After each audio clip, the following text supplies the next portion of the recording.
ভারত বাংলাদেশ মহরণ। আর কিছু ঘন্টা পরেই শুরু হচ্ছে সাউথ এশিয়ার এই ডার্বি ম্যাচ। কোন দল জিতবে এই ম্যাচটি? কোন দল কতটা শক্তিশালী আছে? কেমন হবে প্রথম একাদশ? তা নিয়েই আজকের এই ভিডিও। এশিয়া কাপের যোগ্যতা অর্জন পর্ব থেকে দুই দলে কিন্তু ছিটকে গেছে। তারপরেও এই ম্যাচটি কিন্তু খুবই গুরুত্বপূর্ণ এই দুই দলের কাছে। কারণ আমরা জানি ভারত বনাম বাংলাদেশ ম্যাচ মানেই একটা আলাদা উত্তেজনা। সেটা ক্রিকেট হোক কিংবা ফুটবল। প্রথম লেগের ম্যাচে শিলংয়ে কিন্তু ম্যাচটি ড্র হয়েছিল। আর সেই ম্যাচটির আগে কিন্তু অনেক বিতর্ক তৈরি হয়েছিল ভারতকে নিয়ে। কারণ বাংলাদেশের টিমের থেকে অনেক অভিযোগ ছিল ভারত নাকি তাদেরকে ভালো মতো আমন্ত্রণ করেনি আর খারাপ সুযোগ সুবিধা দিয়েছে। তো সেই ম্যাচটি কিন্তু তখন ড্র হয়েছিল। আমরা দেখেছিলাম সেই সময় হামজা চৌধুরী ভার্সেস সুনীল ছেত্রীর লড়াই। তো আজকের এই ম্যাচে কিন্তু আমরা হামজা ভার্সেস সুনীল ছেত্রী দেখতে পারবো না। কারণ ইন্ডিয়া টিমে সুনীল ছেত্রী নেই। সুনীল ছেত্রী নিজের থেকেই সরে দাঁড়িয়েছে ইন্ডিয়ার টিম থেকে। আর শুধু সুনীল না, মোহনবাগানের অনেকগুলো প্লেয়ার কিন্তু ইন্ডিয়া টিমে নেই, যারা নিয়মিত খেলে ভারতীয় দলে। সবথেকে ইম্পর্ট্যান্ট যদি বলি আমরা, তাহলে আপুইয়া, লিস্টন কোলাসো, থাপা, সাহাল, মনবীর সিং, বিশাল কায়েত, সুভাশিস বোস, মেহতাব সিং, এতগুলো প্লেয়ারকে ছাড়াই কিন্তু ভারত বাংলাদেশের সাথে ম্যাচ খেলতে এসেছে।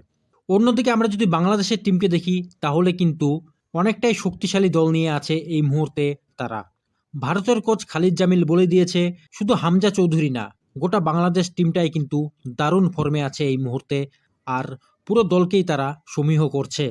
তিনি ভালো মতোই জানেন হামজা চৌধুরী ছাড়াও এই দলে আছে সামিত সোম, তারিক কাজী, জামাল ভুইয়ার মতো আরও অনেক তারকা। তাই ভারতের কোচ মনে করে বাংলাদেশ তাদের সর্বোচ্চ পর্যায়ে আছে। কিন্তু ভারতীয় দলে মোহনবাগানের প্লেয়ারগুলো না থাকাতে অনেকটাই দুর্বল আছে এই মুহূর্তে। যেহেতু ম্যাচটি বাংলাদেশে, তাই বলাই যায় ভারতের জন্য এই ম্যাচটা অনেক কঠিন। অন্যদিকে বাংলাদেশ চাবে যে করেই হোক এই ম্যাচটি জিততে। কারণ এখনো পর্যন্ত ইতিহাসে ভারত বাংলাদেশ যতবার মুখোমুখি হয়েছে, তার মধ্যে মাত্র দুইবারই জিতেছে বাংলাদেশ, আর ১৩ বার জিতেছে ভারত। আর বাংলাদেশ যে দুইবার জিতেছে সেটাও ২২ বছর আগে।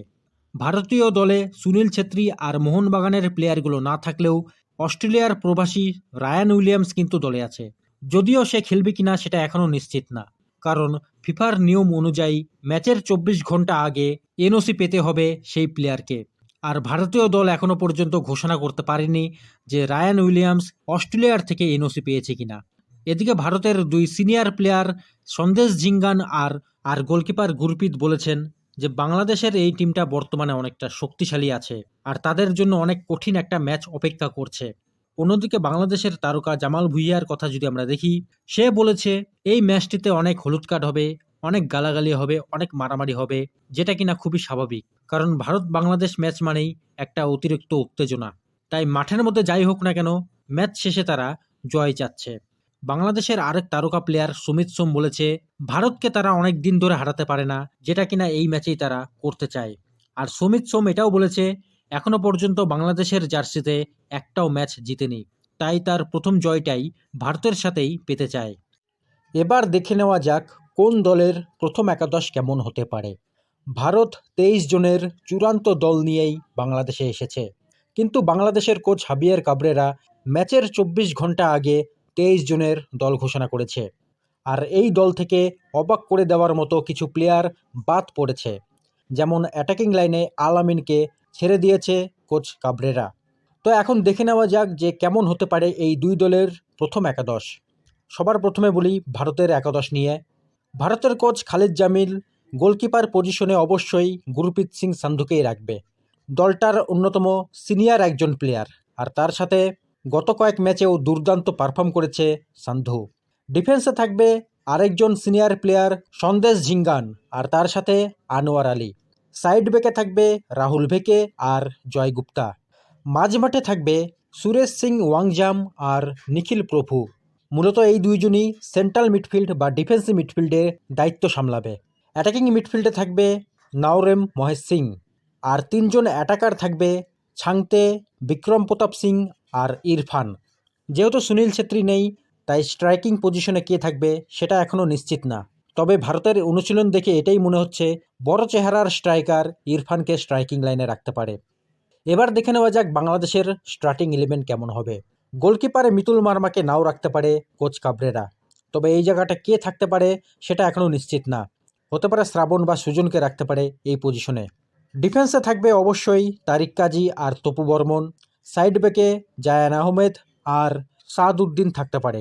মাঝে মাঠে অবশ্যই থাকবে হামজা চৌধুরী, জামাল ভুইয়া আর সমিত সোম। আর অ্যাটাকিং লাইনে যেহেতু আলামিন নেই, তাই এখানে রাকিব হোসেন, শেখ মোরসালিন আর কিউবা মিচেলকেও রাখতে পারে কোচ হাবিয়ার কাবরেরা। এখন দেখে নেওয়া যাক দুই দলের প্রধান শক্তি কোথায়।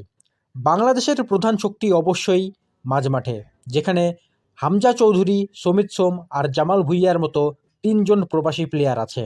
অন্যদিকে ভারত কিন্তু এই জায়গাটা কিছুটা পিছিয়ে থাকবে, কারণ তাদের অন্যতম সেরা প্লেয়ার আপুইয়া এই মুহূর্তে দলে নেই। আবার যদি আমরা আক্রমণ ভাগে দেখি, তাহলে ভারতের আক্রমণ ভাগের বিক্রম প্রতাপ সিং আর ছাংতে দুর্দান্ত ফর্মে আছে। যদিও লিস্টন কোলাসো আর মানবীর সিং নেই, তারপরেও ভারতের যে সব প্লেয়াররা আছে তারা কিন্তু আক্রমণ ভাগে ভালোই দায়িত্ব পালন করতে পারবে। গত কয়েক ম্যাচে তারা কিন্তু ভালো পারফর্ম করেছিল। এছাড়াও গোলকিপার পজিশনে কিন্তু ভারত অনেকটাই এগিয়ে থাকবে। তাদের অভিজ্ঞ লেজেন্ড প্লেয়ার গুরপ্রীত সিং সান্ধু কিন্তু এই মুহূর্তে ভালো ফর্মে আছে। অন্যদিকে বাংলাদেশের গোলকিপার পজিশন কিন্তু খুব খারাপ অবস্থায় আছে। গত ম্যাচেও কিন্তু তাদের গোলকিপারই ম্যাচটা জিততে দেয়নি। আর এখানটায় কিন্তু এখনও শিওর না কোন গোলকিপার খেলতে পারে ভারতের বিপক্ষে।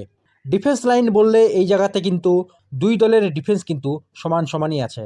একদিকে তপু বর্মন আর তারিক কাজী, অন্যদিকে সন্দেশ ঝিঙ্গান আর আনোয়ার আলী। তো বলাই যায় যে ভারত বনাম বাংলাদেশ এই ম্যাচটি খুবই হাড্ডাহাড্ডি হবে। এখন দেখার কে জিততে পারে। তোমরা কমেন্ট করে জানাও যে কোন দল আজকের এই ম্যাচটি জিতবে।